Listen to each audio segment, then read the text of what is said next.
अस्सलामु अलैकुम वरहमतुल्लाहि वबरकातुह।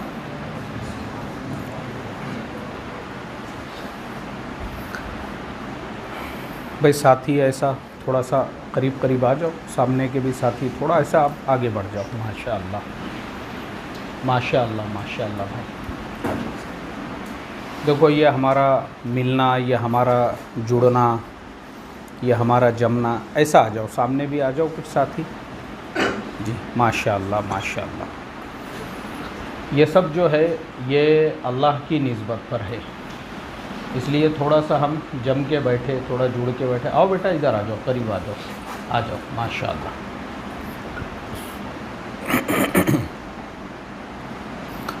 बिस्मिल्लाहिर्रहमानिर्रहीम। नहमदुहु व नुसल्ली अला रसूलिहिल करीम, अम्मा बाद। मोहतरम भाइयों, बुजुर्गों, दोस्तों, जितने भी लोग यहाँ पे आज की इस मजलिस में बैठे हुए हैं, माशाअल्लाह दावत के काम को समझे हुए लोग हैं।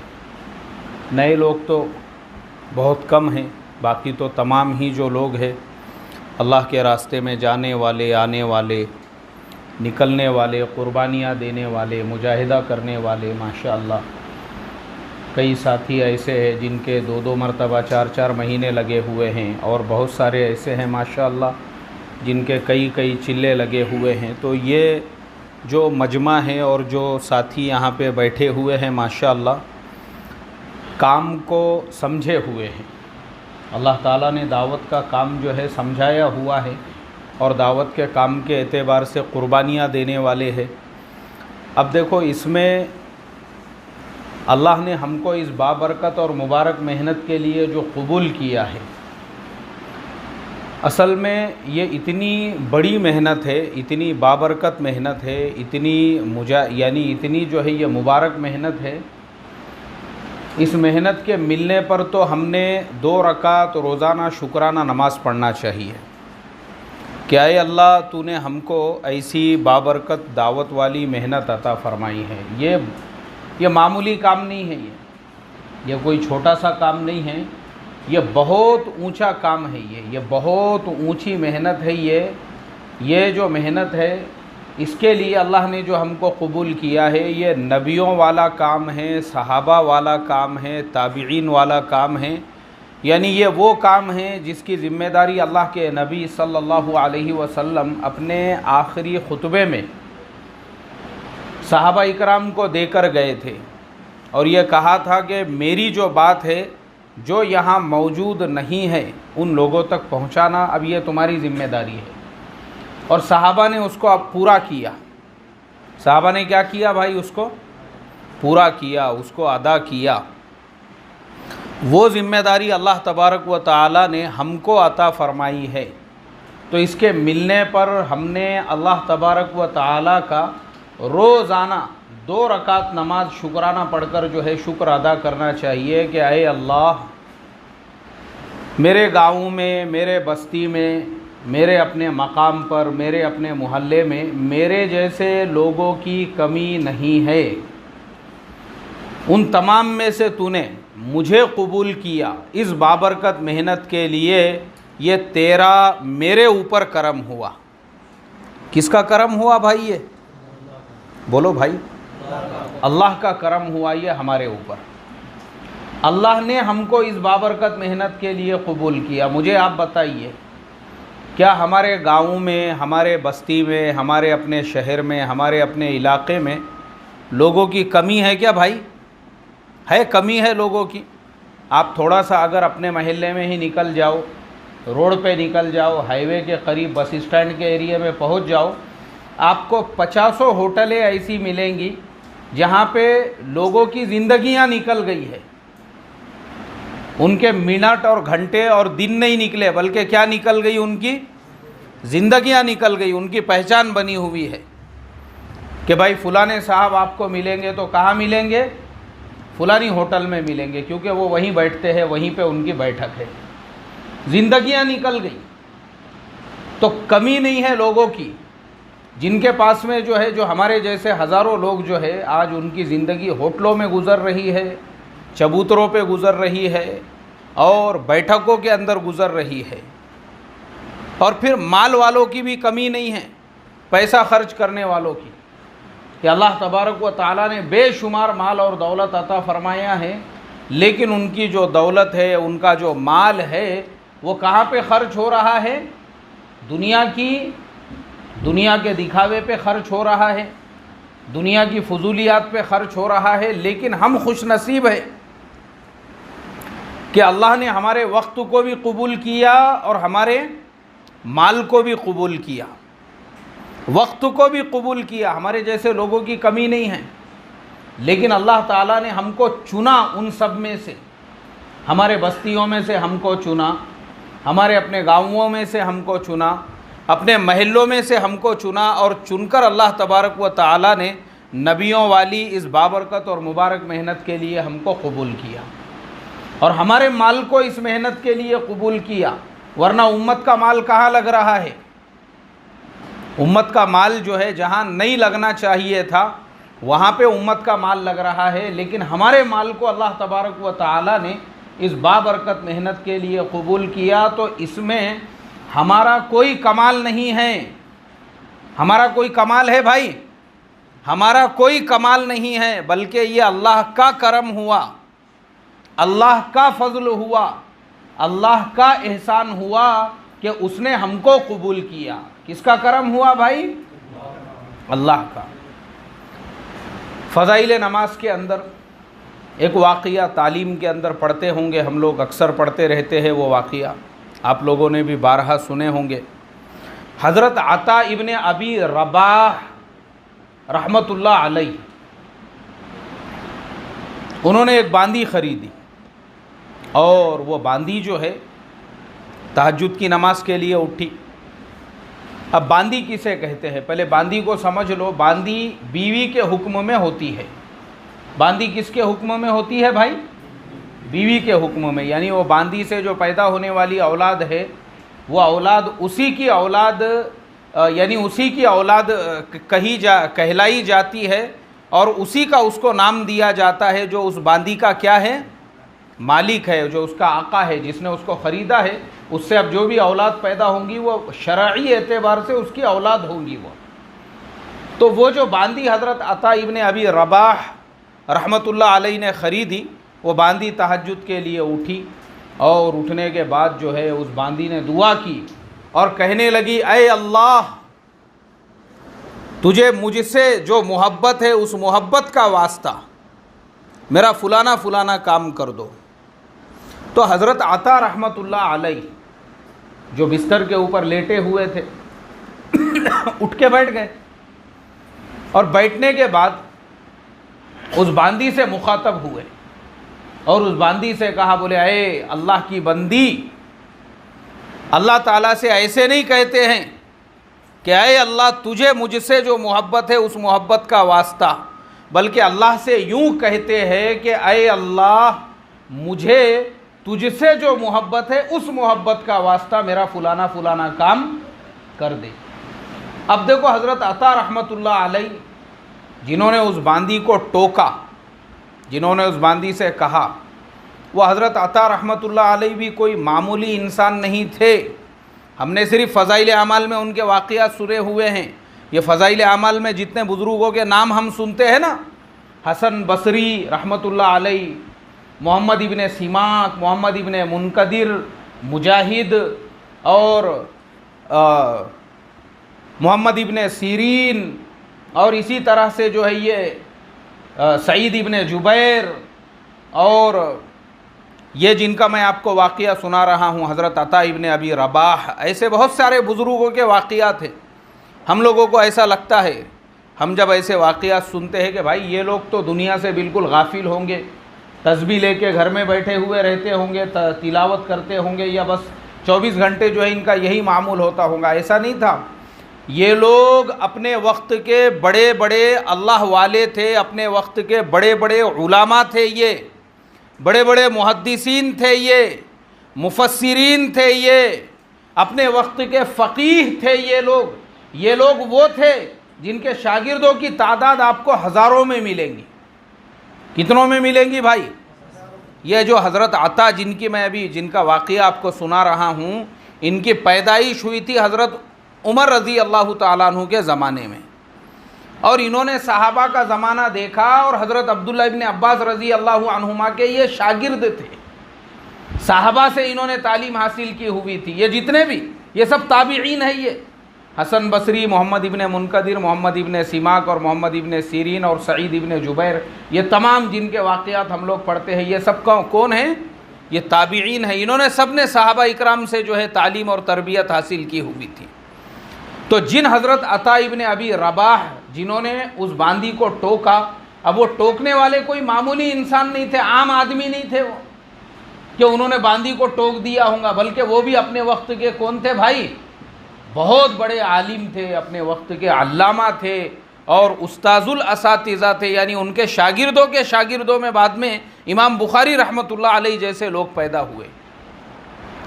लेकिन वैसे इमाम और वैसे आलिम और इतने बड़े मुहद्दिस को फिर उस बांदी ने जवाब दिया, और उस बांदी ने यह कहा कि अता, मैंने जो अल्लाह ताला से ये कहा है कि ऐ अल्लाह, तुझे मुझसे जो मोहब्बत है उस मोहब्बत का वास्ता मैंने इसलिए कहा क्योंकि अगर अल्लाह ताला को मुझसे मोहब्बत ना होती तो अल्लाह तबारक व ताला मुझे अपने सामने खड़ा ना करता और तुमको मीठी नींद ना सुलाता। तुम मीठी नींद सो रहे हो और मैं वज़ू करके तहज्जुद के वक्त में अल्लाह ताला के सामने खड़ी हूँ, इसमें मेरा कमाल नहीं है, ये किसकी कबूलियत है? अरे भाई बोलो ना, अल्लाह की कबूलियत है। ये दोनों भी है, लेकिन तुम बिस्तर के ऊपर क्या कर रहे हो? आराम कर रहे हो, और मैं वज़ू करके जो अल्लाह के सामने खड़ी हुई, मेरा कमाल नहीं है, मेरा कमाल नहीं है। जैसे हमारे ज़माने में भी बहुत सारे लोग हैं ऐसे जिनको ये लगता है कि भाई मैं अगर पिछले 20 साल से और 30 साल से तहज्जुद पढ़ रहा हूँ तो इसमें मेरा कमाल है। हमारा कमाल नहीं है ये। कोई अगर पिछले 20 साल और 30 साल से दोनों औकात की तस्बीहात का पूरा एहतमाम कर रहा है तो ये उसका कमाल नहीं है। ये किसकी कबूलियत है भाई? अल्लाह की। उस बांदी ने कहा कि अता, यही अल्लाह तबारक व ताला के यहाँ पे कबूलियत की निशानी है कि अल्लाह ताला ने मुझे अपने सामने क्या किया? खड़ा किया और तुमको मीठी नींद सुला दिया। अगर अल्लाह ताला को मेरे से मोहब्बत नहीं रहती थी तो अल्लाह तबारक व ताला मुझे भी क्या करता था? क्या करता था? मुझे भी सुला देता था बिस्तर के ऊपर। लेकिन अल्लाह ने अपने सामने खड़ा किया। यही अल्लाह ताला के नज़दीक कबूलियत की निशानी है, कबूलियत की अलामत है। ऐसे ही ये वाक़या मैंने आपको क्यों सुनाया? ये वाक़या तो आप बोलेंगे यार फ़ज़ाइल नमाज में तो अक्सर हम लोग सुनते रहते हैं, लेकिन ये वाक़या सुनाने का और बताने का मकसद यही है कि हम भी जो इस मुबारक मेहनत के अंदर लगे हुए हैं और हमारा जो जान इस मेहनत में लग रहा है और हमारा जो माल इस मेहनत में लग रहा है और हमारा जो वक्त इस मेहनत के अंदर लग रहा है और अल्लाह ने हमको इस बाबरकत मेहनत के लिए अगर कबूल किया है तो ये हमारा कमाल नहीं है हमारा कमाल, बल्कि किसकी तौफीक से हो रहा है? ये अल्लाह ने कबूल किया। किसने कबूल किया भाई? अल्लाह ने कबूल किया। वरना मैंने आप लोगों को बताया वक्त वालों की कमी नहीं है, बस स्टैंड पे एक चक्कर मार देंगे। लोग सैकड़ों सालों से बैठे हुए हैं होटलों की टेबलों के ऊपर, जिंदगियां निकल गई उनकी, जिंदगियां। वक्त वालों की कमी नहीं है। अल्लाह किसको कहाँ से उठा के अपने दीन की मेहनत के लिए लगवा दे, हम इसका अंदाज़ा भी नहीं लगा सकते हैं। वक्त वालों की कमी नहीं है और माल वालों की कमी है क्या? नहीं है। लेकिन अल्लाह ने हमारे वक्त को और हमारे माल को अपने दीन के लिए कबूल किया है। इसमें हमारा कोई कमाल नहीं है, बल्कि इसके ऊपर हमने रोज़ाना 2 रकात शुक्राना नमाज पढ़ के अल्लाह तबारक व ताला का शुक्र अदा करना चाहिए कि आए अल्लाह, ये जो दावत की मुबारक मेहनत है जिसके अंदर तूने मुझे लगाया है, मुझे मेरा पहला दिन भी याद है। कौन सा दिन भी याद है भाई? अरे भाई बोलो ना, मुझे मेरा पहला दिन भी याद है। मेरी बैठक कहाँ हुआ करती थी, कैसे लोगों के साथ में मैं उठता था और बैठता था। लेकिन ऐ अल्लाह, यही वो बाबरकत दावत की मेहनत है। साथी मेरे घर पर आए, उन्होंने मेरे घर का दरवाज़ा खटखटाया, मेरे से मुलाकात की, मुझे वो गश्त के अंदर लेकर चले और मुझे जो है उन्होंने तालीम में लाकर बिठाया और मुझे अपने अल्लाह के तेरे रास्ते में जो है उन्होंने 3 दिन की मेरी तश्कील की और मेरा पहली मर्तबा तेरे रास्ते में 3 दिन लगे, फिर उसके बाद में चिल्ला लगा और 4 महीने लगे और लगते लगते लगते आज अल्लाह ताला ने जो है इस मुबारक मेहनत के लिए ऐसे कबूल किया कि हमारे मुल्कों में सफ़र हो रहे हैं। कहाँ पे सफ़र हो रहे हैं? मुल्कों में सफ़र हो रहे हैं। दावत के काम के तकाज़ों के ऊपर अल्लाह ताला ने मुल्कों के लिए कबूल किया। तो ऐ अल्लाह, इसमें मेरा कमाल नहीं है बल्कि किसका कमाल है? ये तेरी कबूलियत है। किसकी कबूलियत है भाई? अल्लाह ताला की तरफ से कबूलियत है। ये अपना क्या कमाल है इसमें?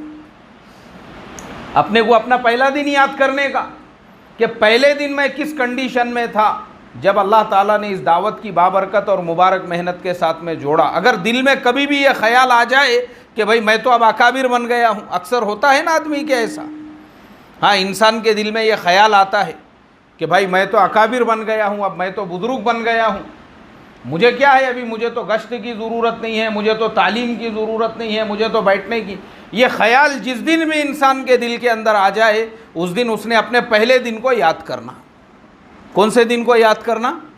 पहले दिन को। हमारे मौलाना यूनुस साहब रहमतुल्लाह अलैह, हमारे मौलाना एक वाक़िया सुनाते थे। वो फरमाया करते थे कि बोले देखो, हमारे निज़ामुद्दीन के जो बड़े हैं, निज़ामुद्दीन के बड़े, अगर कोई पुराना वो निज़ामुद्दीन में आए तो हमारे जो बड़े हैं ख़ास तौर पे उसके ऊपर नज़र रख के ये देखते हैं कि इसके अंदर बुजुर्गी तो नहीं पैदा हो गई, ये अब अपने आप को अकाबिर तो नहीं समझने लग गया, या फिर इसके अंदर वैसा ही जैसा पहले जैसा तवाज़ो, आजीज़ी, इनके सारी जैसी होना चाहिए थी वो अभी इसके अंदर बाकी है या नहीं है।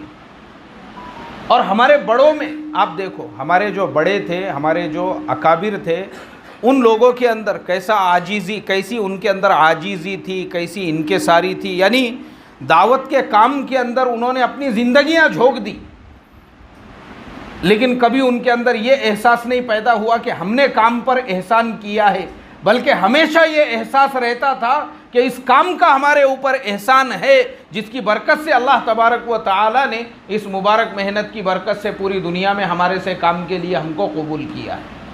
ये एहसास रहता था किसके दिलों में भाई? हमारे बड़ों के दिलों में। तो हज़रत जी, हमारे मौलाना यूनुस साहब रहमतुल्लाह अलैह वाक़िया सुनाते थे। बोले हज़रत जी मौलाना यूसुफ़ साहब रहमतुल्लाह अलैह और हज़रत जी मौलाना इनामुल हसन साहब रहमतुल्लाह अलैह, ये दोनों भी जो है अल्लाह के रास्ते में मुल्क से बाहर एक मुल्क के सफ़र पे थे और वहाँ पे उनका वक्त लग रहा था। अब उस मुल्क के अंदर एक बहुत बड़े ताजिर थे, नामवर वहाँ के ताजिर, बड़े वहाँ के करोड़पति। उनको पता चला कि जो जमात हमारे मुल्क में आई है उस जमात के अंदर मौलाना इलियास साहब रहमतुल्लाह अलैह के फ़र्जंद मौलाना यूसुफ़ साहब और हज़रत शेख ज़करिया रहमतुल्लाह अलैह के दामाद मौलाना इनामुल हसन साहब, या ऐसे लोग जो है उस जमात के अंदर है। तो उन जो रईस साहब थे उनके जहन में ये ख़याल पैदा हुआ कि भाई जब ये ऐसे लोग अल्लाह के रास्ते में आए हैं तो पता नहीं उनके कितने नाज होंगे और उनके कैसे नखरे होंगे और उनके लिए कैसा इंतज़ाम होगा और कैसे जो है उनके अंदर नज़ाकत होंगी। वो ये देखने के लिए तहकीक करके पहुँचे उस मस्जिद में जिस मस्जिद में इनकी जमात रुकी हुई थी। उनको लगा कि भाई जैसे और दूसरी जगहों पे होता है ना कि ज़रा सा साथ में अलकाब जुड़ गए और नाम जुड़ गए तो इंसान के अंदर खुद ब खुद बुजुर्गी पैदा हो जाती है। 2-4 लोग खिदमत में लगे हुए हैं और हज़रत जो है पूरी तवाज़ो आजीज़ी के साथ मुंडी झुका के बैठे हुए हैं और सिर्फ़ मुसाफ़ा कर रहे हैं लोगों से, उससे आगे कुछ काम होता नहीं है उनसे। और सिर्फ लेकिन जब ये वहाँ पे पहुँचे और इन्होंने पता किया कि भाई ये लोग कहाँ हैं, तो साथी तालीम करते बैठे थे। साथियों ने कहा कि भाई वो लोग, उनकी खिदमत की ज़िम्मेदारी है, जाओ वहाँ पे जहाँ पे मतबख है, किचन है, वहाँ पे ही ये लोग आपको मिलेंगे। अब वो जो रईस साहब है वो इस जहन के साथ वहाँ पहुँचे थे कि पता नहीं उनके कैसे नाज और नखरे और नज़ाकतें होंगी, लेकिन जब उन्होंने मतबख में जाकर देखा और किचन में जाकर देखा तो हज़रत जी मौलाना यूसुफ साहब रहमतुल्लाह अलैह प्याज कतर रहे थे और हज़रत जी मौलाना इनामुल हसन साहब रहमतुल्लाह अलैह जो है वो अदरक लहसुन कूटते बैठे हुए थे।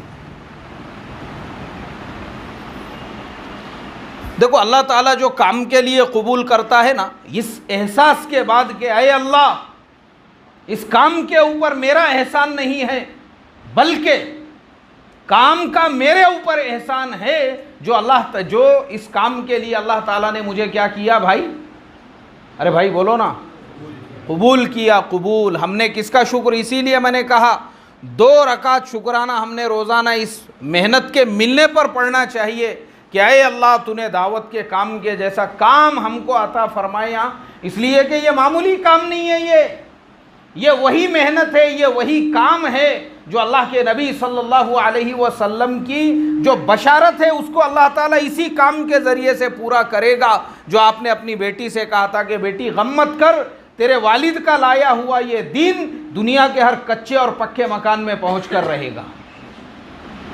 अल्लाह के नबी सल्लल्लाहु अलैहि वसल्लम की वो जो बशारत है, अल्लाह के नबी सल्लल्लाहु अलैहि वसल्लम ने जो फरमाया है उस बात को अल्लाह तबारक व ताला पूरा करेंगे, लेकिन किसकी बरकत से, इसी दावत की चलत फिरत की मेहनत की बरकत से। कौन सी मेहनत की बरकत से भाई, यही जो दावत की चलत फिरत है, यही जो तबलीग की मेहनत है, इसी मेहनत की बरकत से अल्लाह तबारक व ताला अपने नबी सल्लल्लाहु अलैहि वसल्लम की उस पेशन गोई को पूरा फरमाएंगे। इसलिए कि यही वो बाबरकत मेहनत है जिसको अल्लाह ताला ने दुनिया के हर मुल्क में तो पहुंचा दिया, दुनिया के तकरीबन हर शहर में तो पहुंचा दिया, लेकिन अल्लाह ताला इसी मेहनत की बरकत से अल्लाह के नबी सल्लल्लाहु अलैहि वसल्लम की उस पेशन गोई को कि तेरे वालिद का लाया हुआ दीन हर कच्चे और पक्के मकान में पहुँच कर रहेगा, अल्लाह दुनिया के हर कच्चे और पक्के मकान में पहुँचा कर रहेंगे इंशाअल्लाह। किसकी बरकत से भाई, इसी मेहनत की बरकत से। तो इस मेहनत को हम मामूली ना समझे, इस मेहनत को हम छोटा काम ना समझे, इस मेहनत के बारे में हम ये ना समझे कि भाई चलो सब कर रहे हैं इसलिए मैं कर रहा हूँ, ये मामूली काम नहीं, ये इतना ऊंचा काम है, ये इतनी ऊंची मेहनत है। अल्लाह तबारक व ताला ने 1,24,000 अंबिया अलैहिमुस्सलातु वस्सलाम से ये काम लिया है। डोर टू डोर जाना, दरवाजे दर दरवाजे पहुंचना, ये किसकी सुन्नत है, बोलो भाई, अंबिया की सुन्नत है, ये अंबिया की। हज़रत नूह अलैहिस्सलातु वस्सलाम, उन्होंने अल्लाह तबारक व ताला से कहा, क़ाला रब्बी इन्नी दाउतु कौमी लैलन व नहारा, सुबह शाम लोगों को बुलाते रहे, सुबह शाम। ये उन्होंने जो कहा ना कि मैंने दावत दिया हूँ, ये डोर टू डोर वाली तरतीब, सुबह में भी लोगों के घरों पे जाते रहे, शाम में भी लोगों के घरों पे जाते रहे, सर्दी के मौसम में भी, गर्मी के मौसम में भी, हर हालत के अंदर लोगों ने सुने नहीं सुने, इनकार किए, वो लोगों का अपना अमल है, लेकिन इन्होंने अपनी हुज्जत को क्या कर दिए, वहाँ पे जाकर पूरा कर दिए। मेरी जिम्मेदारी थी हर एक के दरवाजे पे जाके दावत देना, ये अंबिया अलैहिमुस्सलातु वस्सलाम की सुन्नत है। हमारे नबी सल्लल्लाहु अलैहि वसल्लम 70 मरतबा एक एक के दरवाजे पर गए, 70 मरतबा। मिलता है रिवायतों के अंदर कि बाज़ मुशरिकीन मक्का, उन्होंने आपके साथ में इतनी बदसलूकी की और वो ये सोचते थे कि इतनी बदसलूकी सहने के बाद अब मोहम्मद इब्ने अब्दुल्ला हमारे दरवाजे पे वापस नहीं आएंगे, और फिर उसके बाद अल्लाह के नबी दोबारा उनके दरवाजे पे जाते थे दीन की दावत को लेकर। अल्लाह तबारक व ताला ने यही जो सुन्नत है अल्लाह के नबी सल्लल्लाहु अलैहि वसल्लम वाली, सहाबा इकराम वाली, सहाबा इकराम मुल्कों में चले। आज आप देखो ना, दावत के अमल के अंदर हम गश्त के ज़रिए से एक एक के दरवाजे पे जाते हैं, यही सुन्नत है। कौन सी सुन्नत भाई, डोर टू डोर वाली जो सुन्नत है अंबिया अलैहिमुस्सलातु वस्सलाम की। हर एक ईमान वाले के दरवाजे पर जो जाते हैं वो इसीलिए जाते हैं ताकि उसको अल्लाह से जोड़ सके, ताकि उसको अल्लाह के घर में आने की दावत दे सके, ताकि हम उसको दावत तालीम इस्तिक़बाल के अमल में जो है ला सके। इसीलिए हम हर एक के दरवाज़े पर जाते हैं। और यही अमल किसका था? अम्बिया अलैहिमुस्सलातु वस्सलाम। ये सुन्नत है अम्बिया की। और जैसे सहाबा निकल गए पूरी दुनिया के लिए, पूरी दुनिया में सहाबा ने दीन की मेहनतें की, पूरी दुनिया में वो जो आखिरी खुतबा है आपका, और देखो ये भी हमारे लिए कितनी मुबारक, यानी कितनी मुबारक घड़ी है, और आज भी कितना मुबारक दिन है। आज भी यौम अरफा, अरफा का दिन है, और वो भी अरफा का दिन था जिस दिन अल्लाह के नबी सल्लल्लाहु अलैहि वसल्लम ने सहाबा इकराम के सामने जब ये कहा था कि मेरी बात अब ये तुम्हारी जिम्मेदारी है, तुम्हारे लिए मैं जो है अपनी सुन्नत छोड़कर जा रहा हूँ, कुरान करीम छोड़कर जा रहा हूँ, और ये जो मेरी बात है और ये जो दीन है जिसको अल्लाह ताला ने आज मुकम्मल किया, अब इस दीन को दूसरों तक पहुँचाना ये किसकी ज़िम्मेदारी है? तुम्हारी ज़िम्मेदारी है। इसीलिए आज अगर हम देखेंगे, आज अगर आपका कभी अल्लाह ताला आपको हज की तौफीक अता फरमाए या उम्रे की, या बहुत सारे लोग इसमें से जा चुके होंगे हज या उम्रे के लिए, तो उन्होंने देखे होंगे कि मक्कतुल मुकर्रमा के अंदर और मदीना मुनव्वरा के अंदर अगर आप देखोगे तो सहाबा इकराम की चंद हज़ार आपको कब्रें मिलेंगी वहाँ पे, मक्का में भी और मदीना में भी। जबकि ये जो खुतबा था, बाज़ किताबों में लिखा है कि तकरीबन 1.25 लाख से ज़्यादा सहाबा की वहाँ पे तादाद थी। ये जो अल्लाह के नबी ने फरमाया, कितने लाख भाई? 1.25 लाख से ज़्यादा सहाबा इकराम की जो है तादाद थी। फिर सहाबा कहाँ चले गए? सहाबा पूरी दुनिया के अंदर अल्लाह के नबी के इस पैगाम को लेकर फैले, और दुनिया के मुल्कों का सहाबा इकराम ने सफ़र किया, और अलग अलग मुल्कों में सहाबा इकराम चले गए। आज हम देखेंगे तो मक्का और मदीना में हमको चंद हज़ार सहाबा की कब्रें मिलती है, लेकिन दुनिया के दीगर मुल्कों में जाकर देखेंगे तो अफ़रीक़ा के मुल्कों में आपको सहाबा इकराम की कब्रें मिलेंगी, अफ़रीक़ा के मुल्कों में। और यूरोप के मुल्कों में सहाबा इकराम की कब्रें आज भी है। यूरोप के जो है, जो बाल्कन्स का जो पूरा का पूरा एरिया है, उन ममालिक के अंदर आज भी सहाबा इकराम रिज़वानुल्लाहि ताला अलैहिम अजमईन की कब्रें हैं। और तुर्की में सहाबा इकराम की कब्रें हैं, हज़रत अबू अय्यूब अंसारी रज़ी अल्लाह ताला अन्हु और दीगर सहाबा की। और उसके बाद फिर आगे बढ़ते हैं तो ईरान में सहाबा इकराम की कब्रें हैं। और ईरान के अलावा अभी हमारे एक मौली साहब हैं, उनसे मेरी परसों के दिन मशवरे में मुलाकात हुई मरकज़ में। वो अपनी कारगुजारी सुना रहे थे। बोले मैं मस्तूरात के साथ में जो है जॉर्डन में वक्त लगा के आया हूँ, जहाँ पे 27,000 सहाबा की कब्रें। कितने हज़ार भाई? 27,000 सहाबा इकराम की जो कब्रें हैं वो उर्दून के अंदर है, जॉर्डन के अंदर जो है उस मुल्क में 27,000 सहाबा।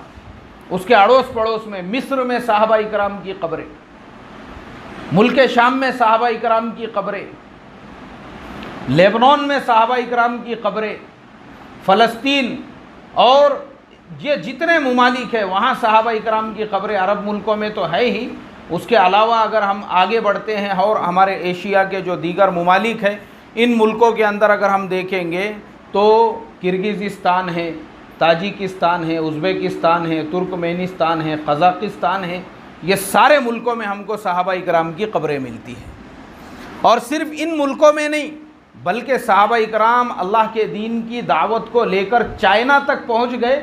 और हज़रत साद इब्न अबी वक्कास रज़ी अल्लाह ताला अन्हु की कब्र वो आज भी चाइना के अंदर है।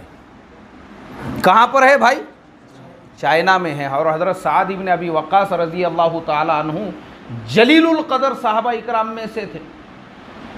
अल्लाह के नबी सल्लल्लाहु अलैहि वसल्लम, यानी जो जिनको मुतक़द्दिमीन कहा जाता है, एकदम इब्तिदाई वक्त में जो जिन लोगों ने ईमान को कबूल किया था, उन लोगों में हज़रत साद इब्न अबी वक्कास रज़ी अल्लाह ताला अन्हु।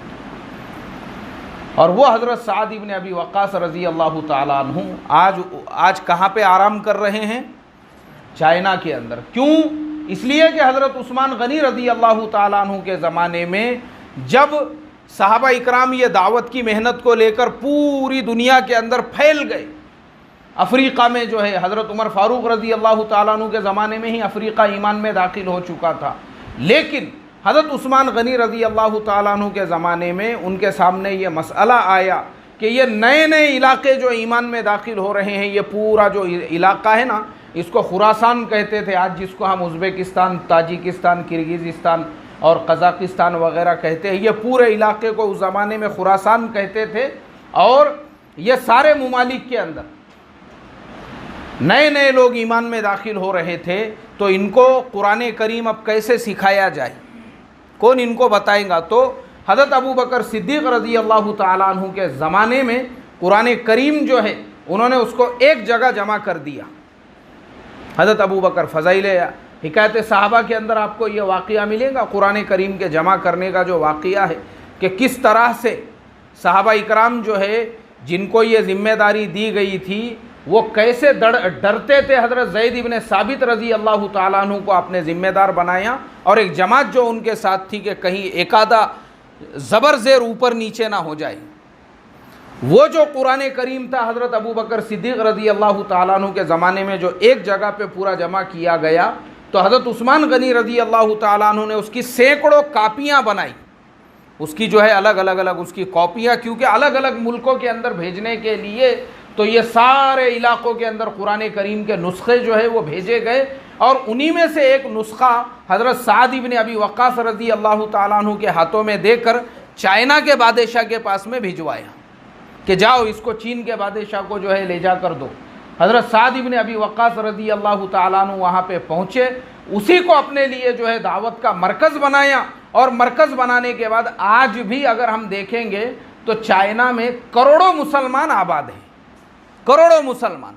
वो जो वहाँ पे मुसलमान हैं, उन मुसलमानों ने उस ज़माने के अंदर लकड़ी की एक मस्जिद तामीर की थी जो आज भी वहाँ पर मौजूद है। तो हज़रत साद इब्न अबी वक्कास रज़ी अल्लाह ताला अन्हु का जब इंतकाल हुआ तो वहीं पे वो आराम करने लगे। तो मुझे आप बताइए, ये सुन्नत है सहाबा की दुनिया के दीगर मुल्कों में, ये जो हमारी तरतीब है कि भाई बैरून मुल्कों में जाकर भी मेहनत करना, ये किसकी सुन्नत है? सहाबा की सुन्नत है। ये अल्लाह के नबी ने वो जो फरमाया कि ये मेरी जो बातें हैं अब इसको गायबीन तक पहुंचाना ये तुम्हारी जिम्मेदारी है। तो सहाबा पूरी दुनिया में फैल गए। अब वो जिम्मेदारी किसके ऊपर आयद होती है? हमारे ऊपर आयद होती है। अल्लाह ताला ने इस मेहनत के लिए हज़रत मौलाना इलियास साहब रहमतुल्लाह अलैह को ऐसे ज़माने के अंदर कबूल किया। ये वो ज़माना था हमारे भारत के अंदर, ये वो जो ज़माना था जिस ज़माने में दावत के काम की हज़रत मौलाना इलियास साहब रहमतुल्लाह अलैह ने जो इसकी बुनियाद रखी और अल्लाह ताला ने जो उनको इस मेहनत के लिए कबूल किया। जैसे मैंने शुरू से बताया हूँ कि कदम ये खुद नहीं उठते, उठाए जाते हैं। हाँ, ये हमारा कमाल नहीं होता है कि हम कोई काम कर रहे हैं, बल्कि काम लेने वाला कौन होता है भाई? अल्लाह ताला। अल्लाह ताला जो है वो काम लेते हैं किससे, अल्लाह को कैसे काम लेना है। मौलाना इलियास साहब रहमतुल्लाह अलैह का जो ज़माना था, उस ज़माने के अंदर मुल्क में ऐसा इंतशार का माहौल था जिस माहौल के अंदर ख़ास तौर पे ईमान वालों को बेईमान बनाने की मेहनतें हो रही थी। गाँवों में, देहातों में, बस्तियों में अल्लाह ताला ने मौलाना इलियास साहब रहमतुल्लाह अलैह के सीने पर इस काम को खोला, इसका इल्हाम फरमाया उनके सीने के ऊपर कि ये काम तुमको करना है। ख्वाबों के ज़रिए से उनको बशारतें दी गई और मदीना मुनव्वरा के अंदर उन्होंने उस वक्त के एक बड़े अल्लाह वाले उनके सामने अपने ख्वाबों को और अपने रात जो उनको जिस तरह के इल्हामात होते थे वो सब जब उनके सामने रखे, उन्होंने कहा कि तुम डरो और घबराओ मत, अल्लाह तबारक व ताला की तरफ से जो इल्हाम तुमको हो रहे हैं उसमें यही कहा जा रहा है कि तुमको करना नहीं है, बल्कि अल्लाह ताला तुमसे क्या करेंगे भाई? काम लेंगे। अब जिसको लेना है वो खुद आपसे काम ले लेंगे। अब अल्लाह को कैसे आपसे काम लेना है। और फिर अल्लाह ताला ने मौलाना इलियास साहब रहमतुल्लाह अलैह के ज़रिए से इस बाबरकत काम की जो है बुनियाद रखी और इस काम को अल्लाह ताला ने शुरू किया।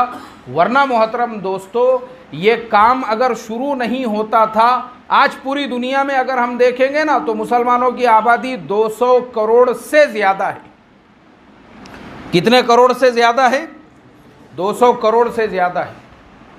अरब मुल्कों के अंदर उस ज़माने के अंदर जो दुश्मनान इस्लाम हैं वो अरबों के ऊपर उनकी पूरी मेहनतें होने लगी कि अरबों को कैसे अय्याश बनाया जाए। अरबों को किस तरह से मुर्तद कराया जाए, अरबों को किस तरह से बेदीन बनाया जाए, और अरबों के ऊपर अलग से मेहनत होने लगी। और इसी तरह से पूरी दुनिया के अंदर, दुनिया के कई मुल्क ऐसे हैं जहाँ पे एक ज़माने में मुसलमानों की आबादी 90% से ज़्यादा हुआ करती थी, लेकिन बाद में जो है आधे आधे मुल्क जो है वो मसीहियत की जद में आ गए, आधे आधे मुल्क ख़त्म हो गए। मैं उसका एक नाम लेकर आपको बोलता हूँ, जैसे नाइजेरिया है, एक ज़माने में वहाँ पे 80% से ज़्यादा आबादी किसकी हुआ करती थी भाई? ईमान वालों की हुआ करती थी। आज की तारीख़ में वहाँ की 50% आबादी जो है वो सिर्फ ईमान वाले वहाँ पे बाकी है, और ये 50% भी जो बाकी है वो इस मुबारक मेहनत की बरकत से अल्लाह ने कबूल किया। मौलाना इलियास साहब रहमतुल्लाह अलैह ने जब उन्होंने इस मेहनत की शुरुआत की, और जमातें फिर हमारे गाँवों में, हमारे देहातों के अंदर, हमारे मुल्क के जो है गाँव देहात और बस्ती बस्ती के अंदर जाकर जो है ये मेहनतें होने लगी कि किस तरीक़े से मुसलमानों को इर्तिदाद से बचाया जाए, मुसलमानों को मुर्तद होने से रोका जाए। इसके लिए गाँवों में, देहातों में, बस्तियों में जाकर मेहनतें होने लगी, और ऐसी मेहनतें हुई उस ज़माने के अंदर कि अल्लाह तबारक व तआला ने इस बाबरकत मेहनत की बरकत से कई गाँवों को मुर्तद होने से बचा लिया, बस्तियों को मुर्तद होने से अल्लाह ताला ने बचा लिया, और कई इलाकों को मुर्तद होने से बचा लिया। मुल्क की तकसीम के बाद में जब हज़रत जी मौलाना यूसुफ साहब रहमतुल्लाह अलैह का ज़माना आया, और फिर जो है जमातें बाहर मुल्कों में भी जाने लगी, और दुनिया भर के अंदर जब काम होने लगा, तो अल्लाह तबारक व तआला ने मुल्कों को भी मुर्तद होने से बचा लिया। आज हमारी तश्कील होती है चिल्ले की 4 महीने की, और बैरून के लिए 5 महीने के लिए, लेकिन ये जो अफ्रीका के सारे मुल्क जो बचे हुए हैं ना, कुछ लोगों ने अपनी ज़िंदगियां लगा दी दावत की मेहनत को ले। जब उन मुल्कों के अंदर जब पहुँचे, और वो ऐसी ही वो जमातों में ही गए वहाँ पर, वो 4 महीने के लिए और 5 महीने के लिए जब उन मुल्कों के अंदर गए, और जब उन्होंने वहाँ के हालात देखे और कारगुजारियाँ सामने आई कि एक ज़माने में ये पूरा का पूरा मुल्क मुस्लिम, ये पूरा का पूरा गांव, यहाँ की 100% आबादी ईमान वालों की हुआ करती थी, लेकिन आज वो सारे के सारे ईमान वाले आज वो मसीहियत की जद में आ चुके हैं। उनकी मस्जिदें उनके हाथों से निकल गई, और उन्होंने अपनी मस्जिदों को जो है बुतों का सनम खाना और इबादत खाना बना दिया। उन लोगों ने फिर जिंदगियां लगा दी उन्हीं मुल्कों के अंदर, और इसमें फिर जमातों का सिलसिला चलता रहा, और अल्लाह तबारक व तआला ने वो पूरे मुल्कों को मुर्तद होने से अल्लाह ताला ने बचा लिया। ये इस मुबारक मेहनत का खासा है। ये वो मुबारक और बाबरकत मेहनत है जिसके लिए अल्लाह तबारक व ताला ने हमको कबूल किया है। तो इसमें हमारा कमाल नहीं है भाई, हमने इसके ऊपर अल्लाह ताला का क्या करना चाहिए? शुक्र अदा करना चाहिए। शुक्र के आए अल्लाह, वो बाबरकत अंबिया अलैहिमुस्सलातु वस्सलाम वाली मेहनत जिस काम को लेकर नबी चले थे, और उसके बाद सहाबा इकराम ने उस काम को किया। अब क्योंकि हमारा ये अकीदा है कि क़यामत तक कोई नबी नहीं आने वाले हैं, ये क्या है भाई हमारा? अरे भाई बोलो, ये हमारा अकीदा है। अकीदा अल्लाह के नबी सल्लल्लाहु अलैहि वसल्लम वो खातिमुन नबिय्यीन थे, क़यामत तक अब कोई नबी आने वाले नहीं हैं। इसलिए अल्लाह तबारक व तआला ने अब ये ज़िम्मेदारी, जो पहले ज़माने में दाई वो होता था, यानी किसी को अगर दाई बनाना है तो उससे पहले उसको नबी बनाया जाता था। क्या बनाया जाता था? कोई भी दावत का काम नहीं कर सकता था। पहले ज़माने में दावत के काम के लिए भी नबूवत का होना शर्त होता था। जैसे हज़रत मूसा अलैहिस्सलातु वस्सलाम, उनकी ज़ुबान में लुकनत थी, उन्होंने अल्लाह ताला से कहा, हारूना अखिशदुद बिही अज़री अशरिक हो फी अमरी, अय अल्लाह मेरे भाई हारून को भी मेरे साथ में कर दे, उसको भी मेरा जो है खलीफा बना दे। तो अल्लाह ताला ने हज़रत हारून को मूसा अलैहिस्सलाम का खलीफा बनाने से पहले उनको भी नबी बनाए। क्या बनाए भाई? उनको वो भी पहले नबी बने, और नबी बनने के बाद फिर वो हज़रत मूसा अलैहिस्सलाम के खलीफा बने, उनके नाइब बने, और उनके साथ में वो भी चले। जितने भी मूसा अलैहिस्सलाम के ज़माने में उनके खुलाफा थे, हज़रत यूशा इब्न नून, ये भी हज़रत मूसा अलैहिस्सलाम के खलीफा थे, लेकिन उनको भी अल्लाह ने क्या बनाया था? नबी बनाया था। और नबी बनने के बाद फिर वो दावत जो है किसी को दे सकते थे। पहले अंबिया की पहली उम्मतों में ये शर्त होती थी कि नबी के अलावा कोई दावत नहीं देता था, लेकिन हमारे नबी सल्लल्लाहु अलैहि वसल्लम की ये जो पूरी उम्मत है, जो अल्लाह के नबी ने जो अपना आखिरी खुतबा आज ही के दिन, जैसे आज यौम अरफा है, वो भी अरफा का दिन था जिस दिन अल्लाह के नबी ने कहा कि अब मेरा काम, वो किसका काम है? अरे भाई बोलो ना, तुम्हारा काम है, तुम्हारा काम। जो काम आज तक मैं, आज अल्लाह ताला ने, और ये कुरान की आखिरी आयत उसी अरफा के मैदान में नाजिल हुई, अल-यौमा अकमलतु लकुम दीनकुम व अतममतु अलैकुम निअमती व रदीतु लकुमुल इस्लाम दीना। अल्लाह ताला ने मुहर लगा दी कि आज हमने दीन को मुकम्मल कर लिया, आज मुकम्मल दीन कंप्लीट हो चुका है। ये जब आयत नाजिल हुई, ये कुरान करीम की जो आयत है, अल्लाह ताला ने उस वक्त में नाजिल किया। बहुत सारे सहाबा रोने भी लगे, क्योंकि वो समझ गए कि अब जो है अल्लाह के नबी सल्लल्लाहु अलैहि वसल्लम की जो जिम्मेदारी थी उन्होंने अब अदा कर दी है। अब अल्लाह ताला अपने नबी को अपने पास में बुला लेंगे। और वही हज का सफ़र था जिससे वापसी के दरमियान में अल्लाह के नबी की तबीयत बिगड़ी, और फिर उसके बाद में जो है अल्लाह के नबी सल्लल्लाहु अलैहि वसल्लम की तबीयत जो है वो बिगड़ती रही आपके मरजुल वफ़ात तक। तो सहाबा को ये जिम्मेदारी आपने दी कि देखो दीन मुकम्मल हो चुका है, अब मेरा काम, वो किसका काम है? तुम्हारा काम है। जो मैं करते आया हूँ अब वो किसको करना है? तुमको करना है। इसीलिए सहाबा ने उस जिम्मेदारी की अहमियत को समझा। इसीलिए सहाबा जो निकले ना पूरी दुनिया के अंदर, पूरी दुनिया में जो अपनी कब्रें बनाई, खुद हमारे अपने मुल्क के अंदर जो सहाबा इकराम की कब्रें है, ये उसी वक्त की है जो सहाबा दावत को लेकर चले। उस ज़माने में उनकी कोई तश्कील ही नहीं थी। ये तश्कील तो हमारे ज़माने में है कि 27 दिन हम अपनी दुकानों पे बैठे हुए हैं, और 27 दिन अपने कारोबार में बैठे हुए हैं, और 27 दिन अपने घरों के अंदर बैठे हुए हैं, और महीने में हमको देना है तो सिर्फ कितने दिन देना है भाई? 3 दिन देना है। उसके अंदर भी हमारी आनाकानी चलते रहती है कि भाई ये महीने में जो है नागा हो रहा है, और 3 महीने का नागा हो चुका है, और 4 महीने का। और वहाँ सहाबा वाली जो तश्कील थी, ना वो 3 दिन की तश्कील थी, ना चिल्ले की तश्कील थी, ना 4 महीने की तश्कील थी। वहाँ तो बोरिया बिस्तर लेके जो एक मर्तबा निकल गए अल्लाह के रास्ते में, वापसी की कोई उम्मीद ही नहीं है। फिर वापसी की कोई उम्मीद नहीं है।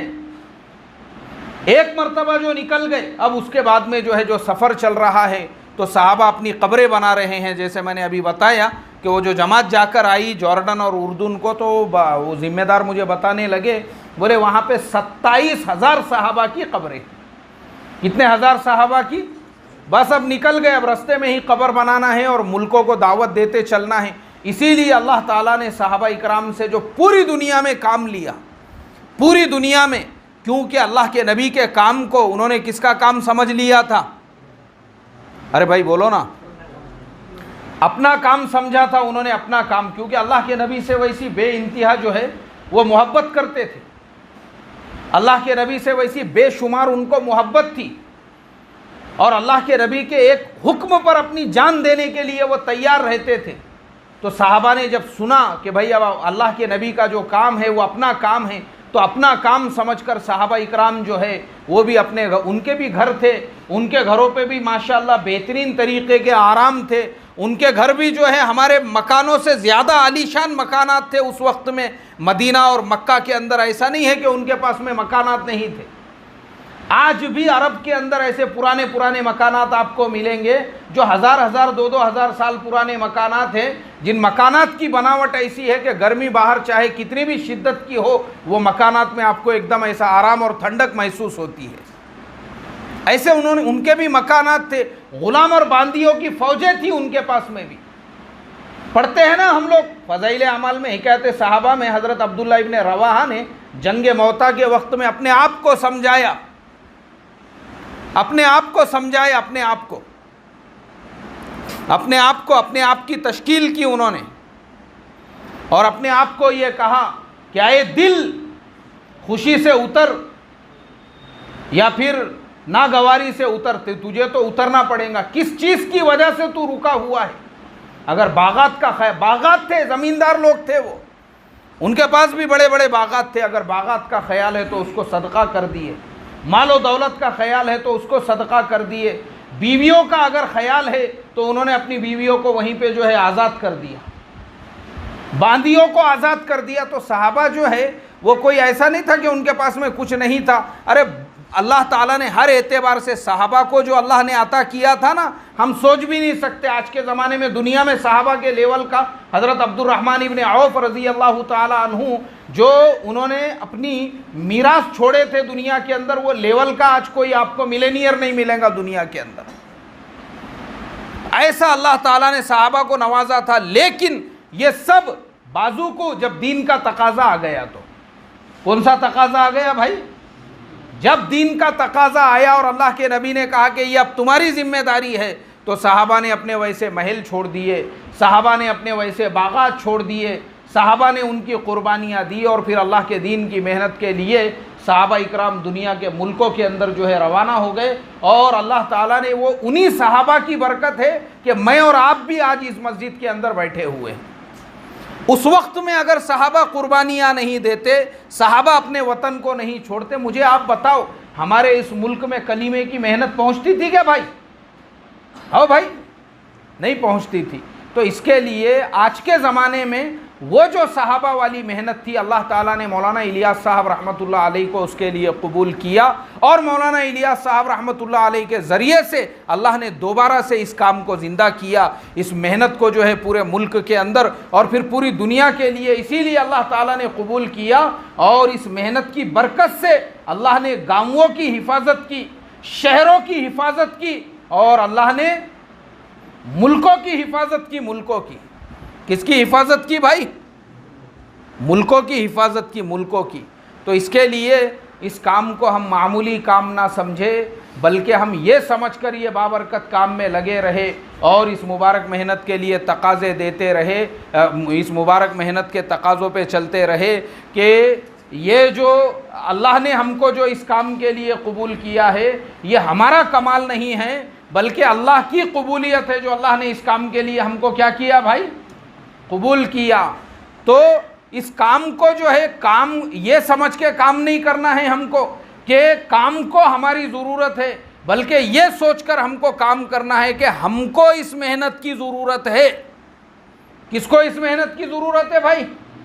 हमको ज़रूरत है। हमको मैंने बताया शुरू में ही, हमारे जैसे लोगों की कमी नहीं है। अल्लाह जिससे चाहे उससे काम ले लेगा। हाँ, हमारे जैसों की कमी नहीं है। 50 लोग आपको मिल जाएंगे, लेकिन उनमें से अल्लाह ने हमको चुना।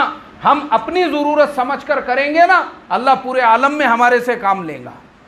और ज़रा नफ्स के अंदर अकाबिर पना पैदा हो गया कि मैं तो बहुत बड़ा हूँ और मैं तो अल्लामा हूँ और मैं तो अकाबिर बन गया हूँ और मैं तो बुजुर्ग बन गया हूँ, तो फिर ये ख़तरे की घंटी है। देखो भाई, क्योंकि ये काम की खासियत है, अल्लाह उसी को इस काम के अंदर चलाता है आखिरी सांस तक, जो ताबेदारी के साथ में चलता है। काय के साथ में चलता है भाई? हाँ, ताबेदारी के छोटा बनकर करने का काम है ये। छोटा बनकर हमारे मौलाना यूनुस साहब रहमतुल्लाह अलैह हमेशा ये बात बोला करते थे कि देखो, बोले भाई ये जो काम है ना, ये काम छोटा बनकर करने का काम है। ये छोटा बनकर करने का काम है ये। बस आज काम की हमको ज़रूरत है, हम अगर करेंगे हमारा फ़ायदा होगा इसके अंदर। और मैं आपको बता दूं, मेरे पास में किताब है, वो मौलाना यूनुस साहब रहमतुल्लाह अलैह के इंतकाल के बाद में लिखी गई किताब। और उस किताब के अंदर लिखा हुआ है कि देखो, हमारे मौलाना यूनुस साहब रहमतुल्लाह अलैह पूरी दुनिया में अल्लाह ने उनको काम के लिए कबूल किया था। पूरी दुनिया के सफ़र करते थे। मौलाना के एक खाली इशारे के ऊपर जो है हज़ारों लोग जमा हो जाए, खाली पता चल जाए कि किसी मशवरे के लिए आपने जो है बुलाया है। उसके बावजूद जब मौलाना निज़ामुद्दीन पहुँचते थे तो ये जुमले उसके अंदर लिखे हुए हैं कि जब आखिरी मजलिस के बाद में जब मुसाफे होते हैं, एक मरतबा हमारे हज़रत जी मौलाना साद साहब आए और देखा कि सामने जो है मौलाना यूनुस साहब रहमतुल्लाह अलैह बैठे हुए हैं। तो हज़रत जी मौलाना साद साहब ने मौलाना यूनुस साहब रहमतुल्लाह अलैह से दरख्वास्त की कि हज़रत आप बैठिए। मौलाना यूनुस साहब ने कहा कि नहीं, आप हमारे बड़े हैं। तो मौलाना साद साहब जो है वो थोड़ी देर नीचे बैठे रहे। पूरे मजमे के सामने पूरा मजमा देख रहा है कि भाई मौलाना साहब, हज़रत जी मौलाना साद साहब जो है वो किन से बात कर रहे हैं। थोड़ी देर बैठे रहे, हमारे मौलाना यूनुस साहब रहमतुल्लाह अलैह से बातचीत करते रहे। इसका एक मकसद ही है, यानी देखो दोनों चीज़ें देखो, एक तो हमारे मौलाना यूनुस साहब रहमतुल्लाह अलैह की आजिज़ी और इनके सारी देखो कि आप मरकज़ में हैं तो एक नए साथी की तरह से सामने बैठे हुए हैं और पूरे ध्यान तवज्जो से बात सुन रहे हैं। और दूसरी तरफ हमारे हज़रत जी मौलाना साद साहब का भी तवाज़ो देखो कि मौलाना यूनुस साहब रहमतुल्लाह अलैह की जो अज़मत है, इज़्ज़त है, रिस्पेक्ट है, आपने उसको भी बाकी रखते हुए 2-3 मिनट बैठकर उनसे बात करते रहे, ताकि मजमे में भी ये एहसास पैदा हो कि पता नहीं ये कौन हस्ती है और क्या इनका मकाम और मर्तबा है कि मौलाना साद साहब उनके सामने बैठे हुए हैं, उनसे बात कर रहे हैं। दोनों का भी तवाज़ो इसके अंदर आपको मिलेगा।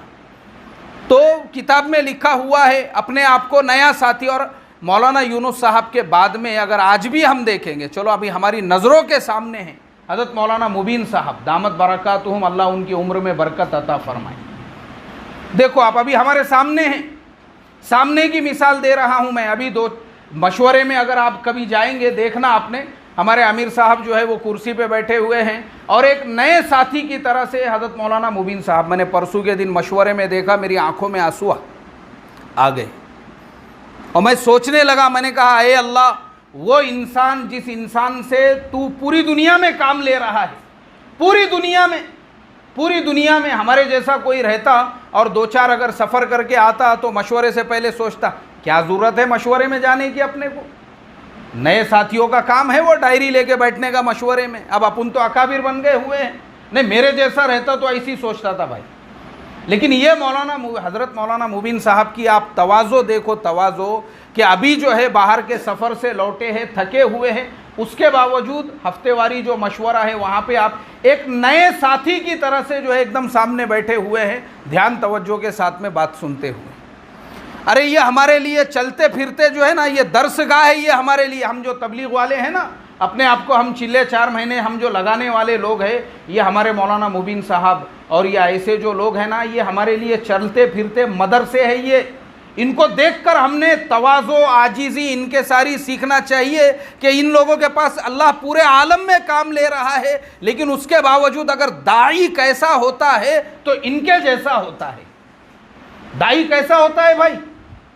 अगर हमको ये देखना है कि दाई में क्या सिफात होनी चाहिए और दाई में कैसी फर्मा बरदारी होना चाहिए और दाई में कैसा मानने का मिजाज होना चाहिए और दाई के दिल में मशवरे की कैसे अजमत होना चाहिए और अपने अमीर की कैसे इज्जत होना चाहिए और कैसा रिस्पेक्ट होना चाहिए और उनकी बात को कैसे ध्यान तवज्जो से सुनना चाहिए, अगर ये हमको सीखना है तो ये चलते फिरते मदरसे हैं हमारे लिए।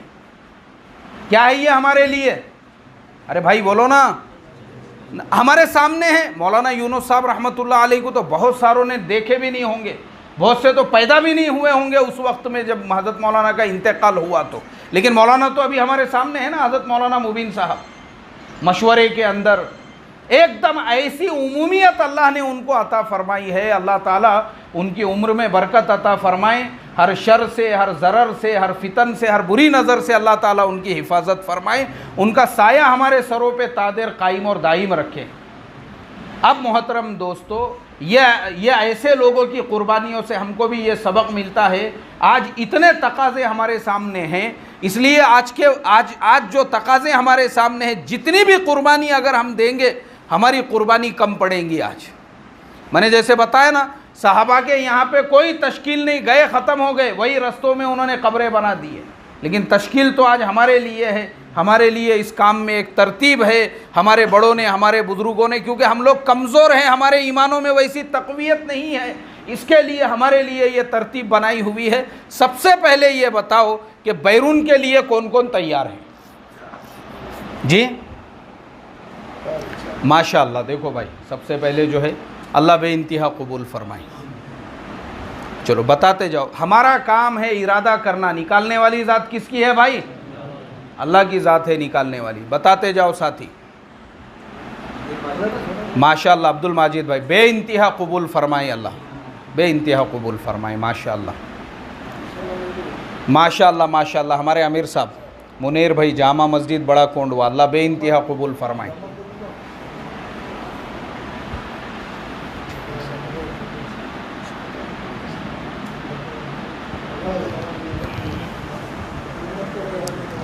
साहब 2 चाय बनने के लिए कारी साहब अरे माशाल्लाह हमारे के मजबूत साथ बड़े में निकलने वाला डर के निकलने वाला अल्लाह माल कुछ नहीं जाता अपने को 2030 के अंदर जमा की अपने शहर से